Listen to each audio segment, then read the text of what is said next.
Donc, bonjour tout le monde, merci de votre présence. Mon nom est Alain Cloutier, je suis professeur au département des sciences du bois de la forêt. Normalement, c'est le professeur Roger Hernandez qui devrait être ici, mais il y avait un conflit d'horaire, alors il m'a demandé de le remplacer pour la présentation aujourd'hui de M. Tojoniamina Jato Arimanga. C'est bon? Oui, c'est bon. Alors, M. Jato Arimanga va nous faire une présentation sur ses travaux de maîtrise qui étaient sous la direction d'Alexis Achat et de Philippe Lavredjouk. Alors, sans plus tarder, vous avez 20 minutes pour faire votre présentation, puis on aura 10 minutes de questions par la suite. D'accord. Est-ce que la connexion Zoom est fonctionnelle? Oui, on l'a vérifié tantôt, c'était fonctionnel.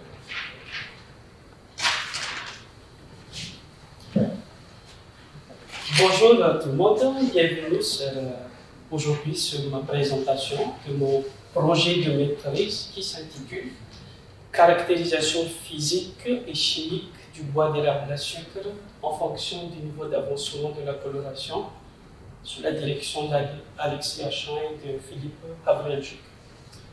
La présentation, c'est comme une présentation avec un ton normal, mise en contexte des problématiques, puis l'objectif, méthodologie et les résultats et conclusions.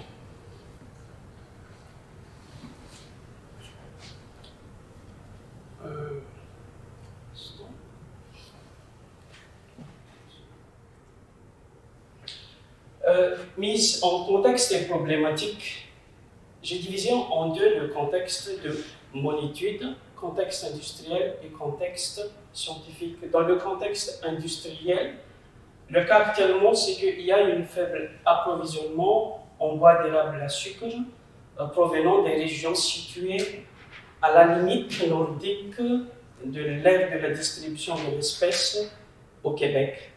Cet faible approvisionnement est notamment dû à une forte proportion en bois de cœur coloré dans les érablières nordiques. L'industrie recherche en effet du bois exempt de défauts, tels que bois de cœur coloré, nœuds, fissures, caries, etc. Et ces défauts-là réduisent la qualité et ainsi la valeur de l'habit.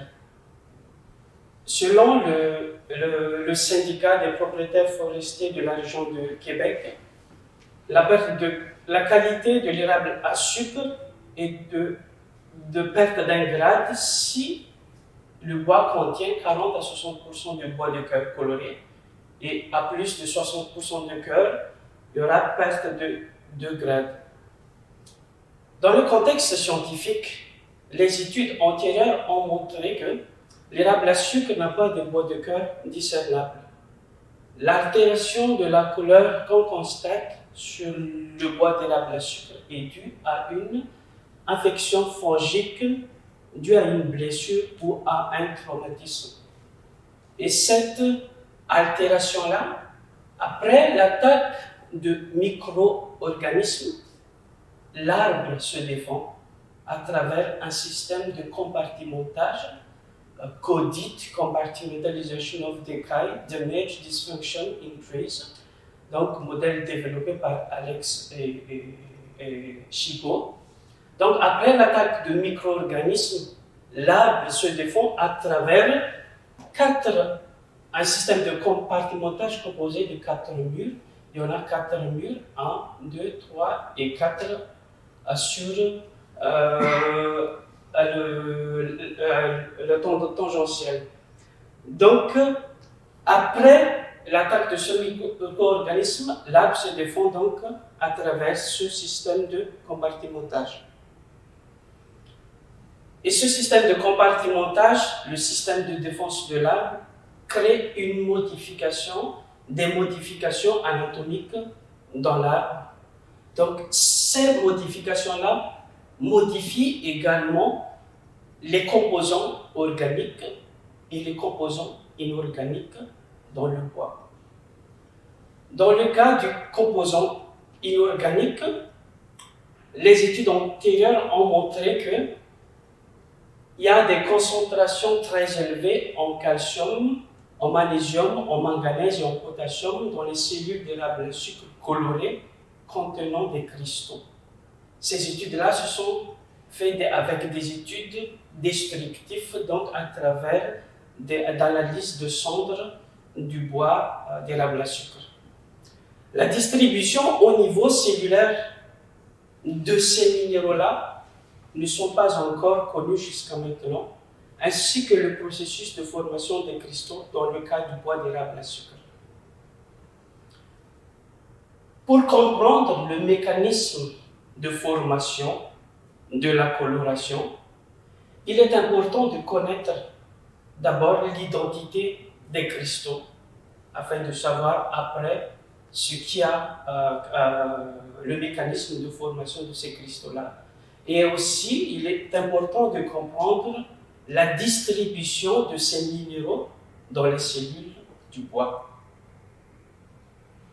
L'objectif de cette étude, c'est d'obtenir une caractérisation plus fine et détaillée du bois d'érable à sucre, mais en s'attardant notamment à deux objectifs spécifiques, c'est-à-dire d'identifier les inclusions minérales contenues dans les cellules du bois d'érable à sucre, et aussi, deuxièmement, de caractériser leur distribution au sein des cellules et comprendre leurs effets sur la colorimétrie et les propriétés physiques du bois. La zone d'étude de mon projet de maîtrise se situe sur les érablières nordiques. Donc nous avons en tout 9 ou 8 zones qu'on a étudiées en 2019 et aussi cette zone sur 2020. Donc j'ai en tout 16 sites. Dans chaque site, un échantillonnage de 6 arbres par site, donc ça fait en tout 96 arbres que j'étudie actuellement. Après avoir obtenu un rondelle de bois, donc à hauteur de poitrine à 1,30 m, donc la rondelle de bois est découpée en pointe de Pisa.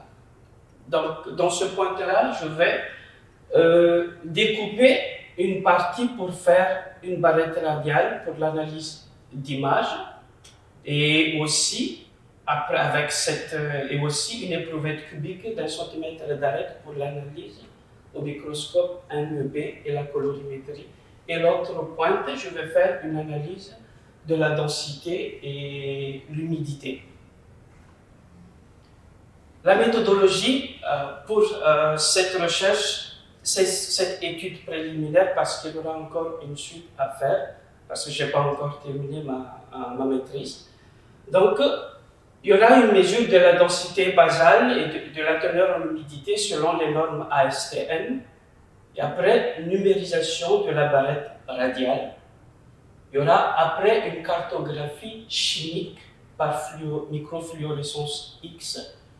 Et après, finalement, analyse microscopique par microscope électronique à balayage et une analyse chimique élémentaire par spectroscopie à dispersion d'énergie ou EDS. L'EDS est compris également dans le MEB, donc il n'y aura pas deux analyses à faire dans deux équipements différents. La teneur en humidité. Donc, voici les résultats actuels que j'ai obtenus sur la teneur en humidité de mes échantillons. On constate une teneur en humidité élevée pour le bois coloré et contrairement au bois sain et le bois de transition. Le bois de transition, c'est entre le bois coloré et le bois sain, comme mentionné tantôt sur la pointe de Pisa.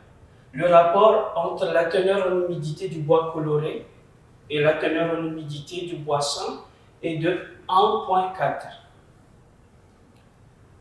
La densité basale pour le bois coloré est par contre inférieure à la densité basale du bois sain et du bois de transition, avec un rapport de 0,9 entre la densité basale du bois coloré et la densité basale du bois sain.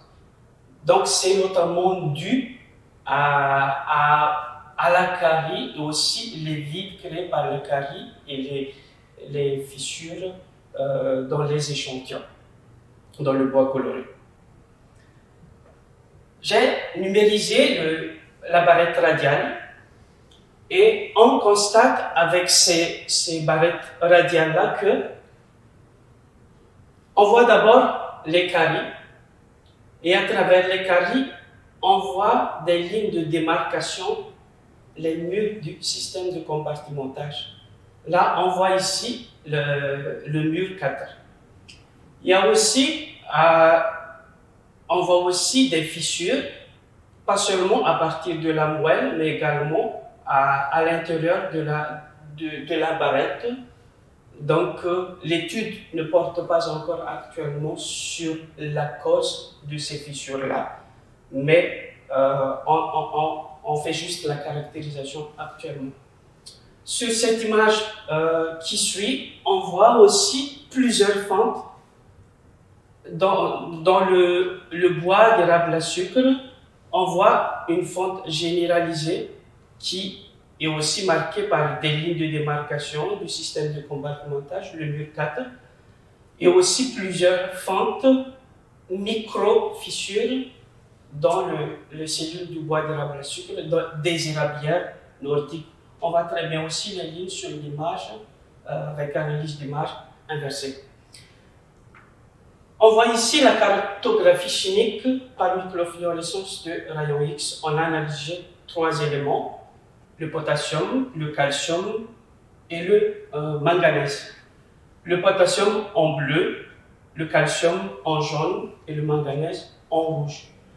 On voit très bien sur les zones avec des caries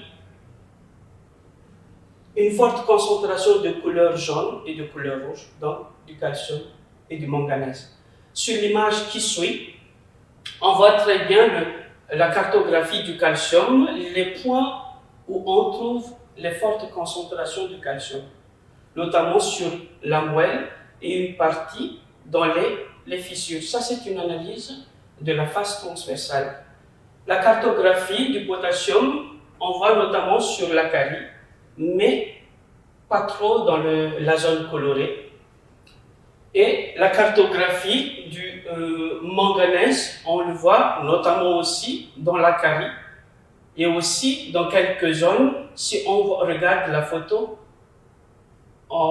c'est aussi des fissures avec des caries qu'on constate ces fortes concentrations en manganèse. Dans la face radiale, j'ai aussi fait une cartographie chimique. Donc, on voit encore les fortes concentrations en calcium dans la carie et aussi dans les zones de démarcation de le bois coloré. La cartographie chimique du calcium, on voit dans les deux la moelle et aussi la zone de démarcation. La cartographie du potassium, notamment dans la carie, et la cartographie du manganèse. J'ai analysé par microscope électronique à balayage ces points, les cellules à proximité des fentes pour regarder ce qui se passe à l'intérieur des cellules. Et on constate, on voit des cristaux le long du parenchyme longitudinal et aussi des cristaux le long des parenchymes de rayon dans les cellules proches des fentes. Une analyse donc un peu plus rapprochée des cristaux montre, on voit notamment 3 formes. À ce moment ici, j'ai vu 3 formes de cristaux. D'abord, une forme sphérique, une forme rhomboédrique. Rhomboédrique, c'est un carré, un cube, mais incliné. Et une forme de druse. Une druse, c'est une agglomération de cristaux.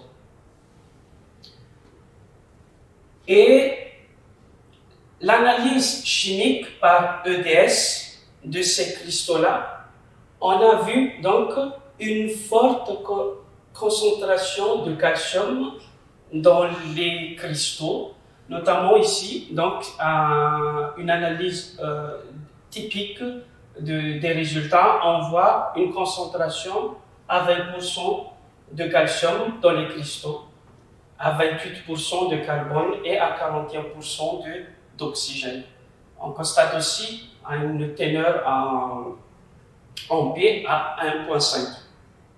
La composition chimique de notre échantillon aussi, on constate une teneur en calcium environ 16%, et la teneur en carbone est ici plus élevée que la teneur en oxygène par rapport à l'analyse précédente. Et troisième échantillon typique, on voit aussi une teneur en carbone inférieure par rapport à la teneur en oxygène, mais par contre une teneur en calcium équivalent aux échantillons précédents, donc à environ 16% de calcium.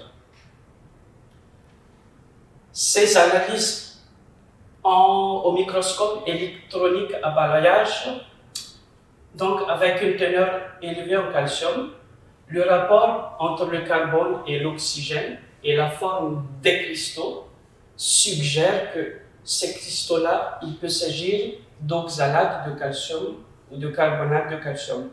On n'a pas encore identifié actuellement les cristaux, mais ce sera la poursuite de la recherche, donc la suite des recherches.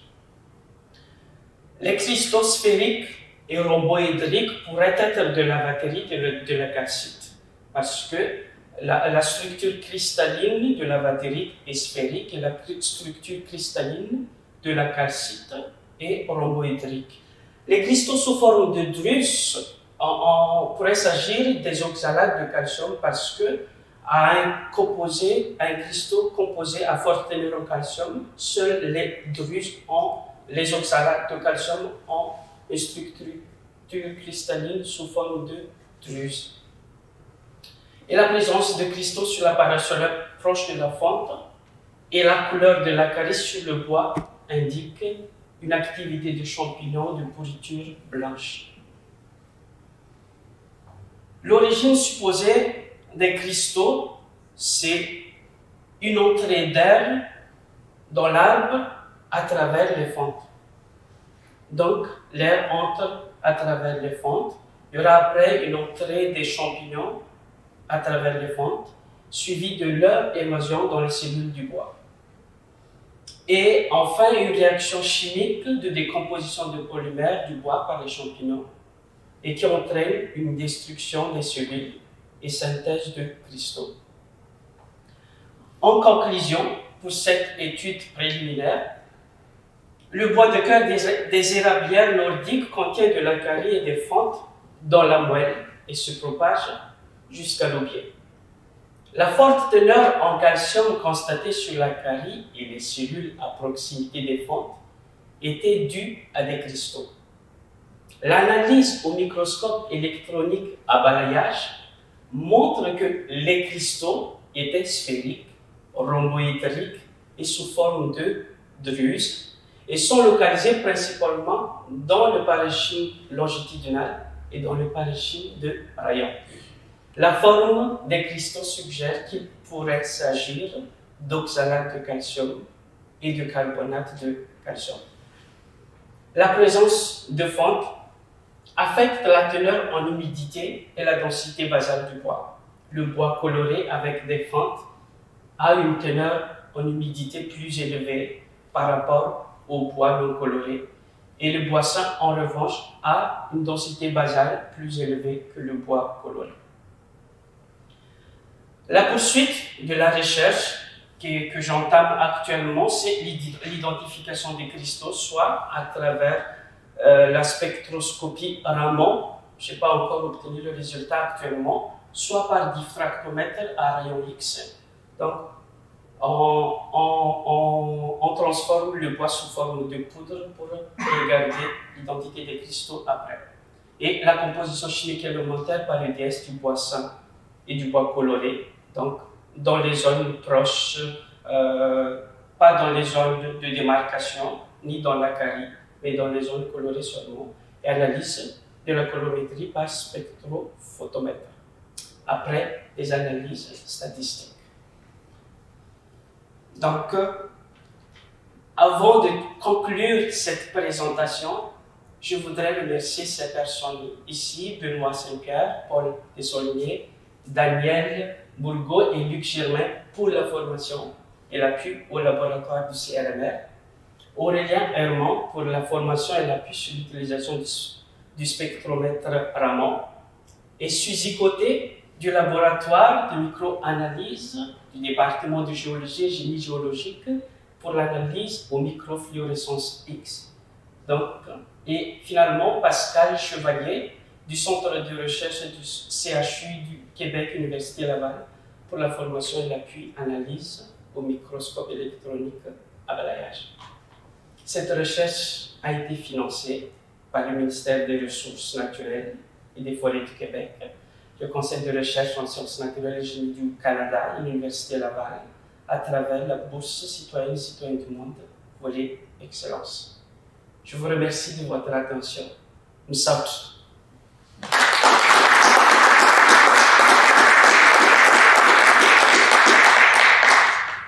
Donc, merci beaucoup, M. Jato Animanga, pour votre présentation. Nous avons maintenant une période de questions de 10 minutes. Donc, je vous invite à poser des questions, vos questions. Merci, Dr. Jones, c'est une très belle présentation. J'aimerais savoir pourquoi c'est important de distinguer est-ce que c'est l'oxalate de calcium ou du carbonate. Parce que oxalate de calcium ou carbonate de calcium, donc les cristaux dans l'acarie, c'est comme une sorte de, entre guillemets, déchet laissé par les champignons pour la décomposition du bois. Donc, à travers l'identification des cristaux, que ce soit oxalate ou de carbonate, on sait après le champignon qui a causé, la réaction chimique qui a causé les cristaux, et après ça, l'identification des champignons qui ont créé les cristaux. Parce que la formation d'oxalate de calcium et la formation de carbonate de calcium est très différente. Donc, ça implique également aussi, après, ce qui s'est passé sur les fentes, l'origine après peut-être, parce que la composition du calcium dans l'oxalate et le carbonate est différente. Donc, est-ce que l'influence de la composition chimique du sol affecte aussi la présence d'oxalate ou de carbonate? Donc, on peut faire une analyse dans ce point. Merci. Oui, j'ai bien aimé ta présentation aussi. Dans ce que tu as dit, en fait, par rapport aux résultats antérieurs, il y avait déjà des composés donc de calcium, de manganèse, de potassium, de choses qui avaient été identifiés dans des cendres. Et donc, toi, ce que tu as amené, c'est leur position vraiment dans. Est-ce que je me trompe ou c'est vraiment leur position dans le bois? Tu as pu observer les cristaux? Oui, dans le bois, notamment donc, parce que j'ai fait une analyse non destructive. Voilà. Donc, le bois n'est pas, on n'a pas détruit les cellules du bois, mais on a gardé les cellules pour voir après les cristaux dans les cellules. Donc, ça, c'est pas un centre, c'est vraiment un bois regardé directement sur le microscope. Ma question, en fait, c'est là, les cristaux, tu les as exclusivement observés dans les parenchymes? Dans les parenchymes longitudinales et dans les parenchymes de rayons d'alerte. Il n'y en avait pas dans les vaisseaux ni dans les fils? J'ai pas encore vu dans les vaisseaux, mais notamment j'ai vu dans les parenchymes longitudinales, mais j'ai sur l'échantillon de la carie, donc j'ai pas fait une destruction, j'ai pas encore regardé sur les vaisseaux, mais sur les analyses que j'ai fait cette semaine, la semaine passée, donc j'ai vu des cristaux aussi dans les vaisseaux, dans les autres échantillons, parce que j'ai pas encore fini tous les échantillons de la carie, de mes analyses. Donc, il est possible que ça soit sur toute la paroisse. Oui, voilà. Merci pour la question. D'abord, merci beaucoup pour cette belle présentation.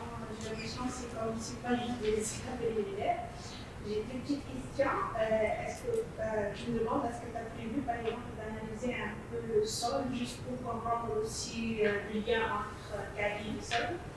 Et ma deuxième question, est-ce que le carie il y a deux types, les caries bruns et blanches? Suivant la destruction lipocellulaire, on est capable un peu de donner une précision sur le type. Parce que, par exemple, tu as réussi à partir des analyses avec le même de vraiment dire ok, il s'agit plus de caries blanches ou bruns, ou les deux en même temps.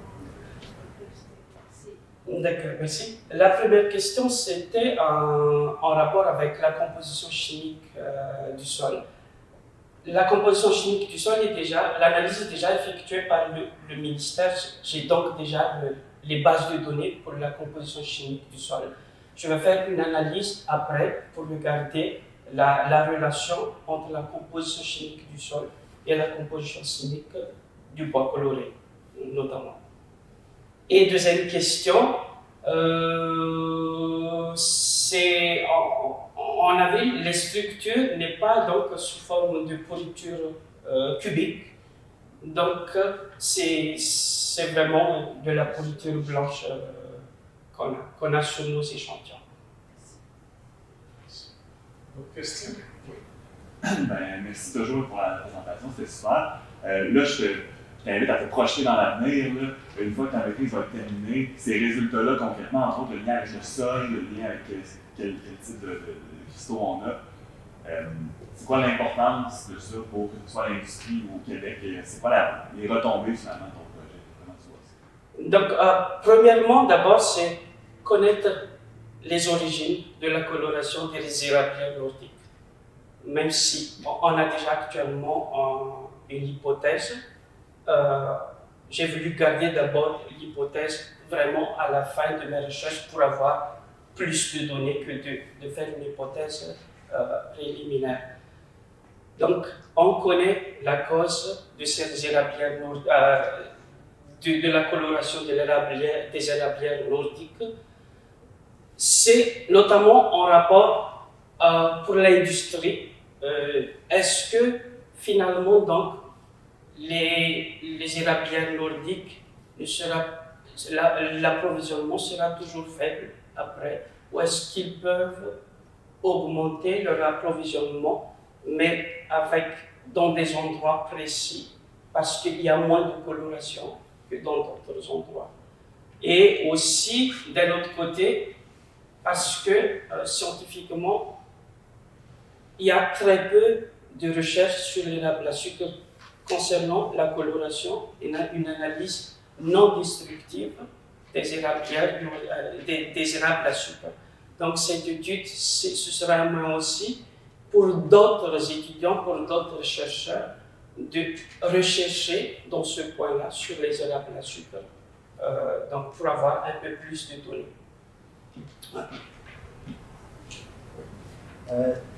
Tu as observé souvent que dans la coloration proche de la noire, aussi avec la carie et des fissures, Oui. est-ce que c'est arrivé des cas où il n'y avait pas de fissures,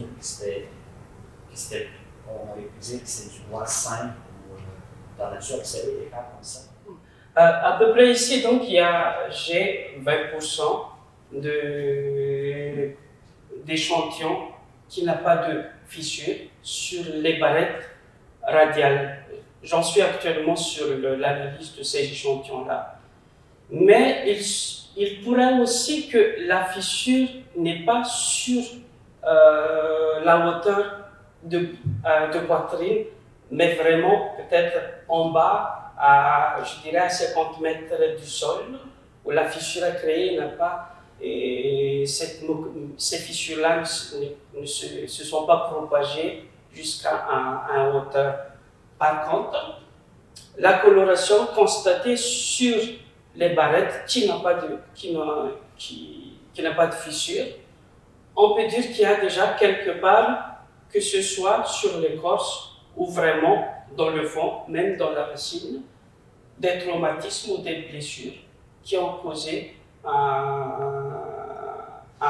donc une invasion, et aussi parce que la coloration c'est le système de défense de l'arbre, donc ça pourrait aussi être une source de cette coloration-là. Mais comme j'ai dit tantôt, j'analyse actuellement l'échantillon de barrettes radiales qu'on voit, qui n'a pas de micro-fissure. Mais par contre, si on l'analyse au microscope, est-ce qu'on verra des micro-fissures qui n'est pas visible à l'œil nu? Donc, je suis actuellement à ce stade. Maintenant, pour une dernière question. Vous avez une question, Alice? Une dernière question. Généralement, lorsqu'on dit, par exemple, que la personne a fait des blessures et tout, on s'attend plus que sur le pied, si je dis, on s'attend que l'attaque sera au niveau du pied. Est-ce que tu peux nous expliquer un peu comment c'est juste au niveau du cœur, pas le pied? Parce que il y a aussi dans les érables à sucre des petits points qu'on appelle taches minérales, notamment dans les aubiers. Donc j'ai aussi analysé ces échantillons-là, je n'ai pas encore pu le présenter aujourd'hui. On voit des fissures aussi dans ces points-là. Donc c'est notamment, on peut dire qu'il y a une faiblesse dans la moelle de l'érable à sucre. Ça pourrait être une indication sur l'origine, la cause de ces micro-fissures. Mais tout porte à croire actuellement que c'est notamment dû à des decimal places. Here again, the name of your data frame. OK. Écoutez, on arrive à la fin de la période des questions. Donc, je pense qu'on va s'arrêter là-dessus. Alors, merci beaucoup pour votre présentation, puis merci pour votre participation, vos questions. On a eu une belle conférence. Voilà.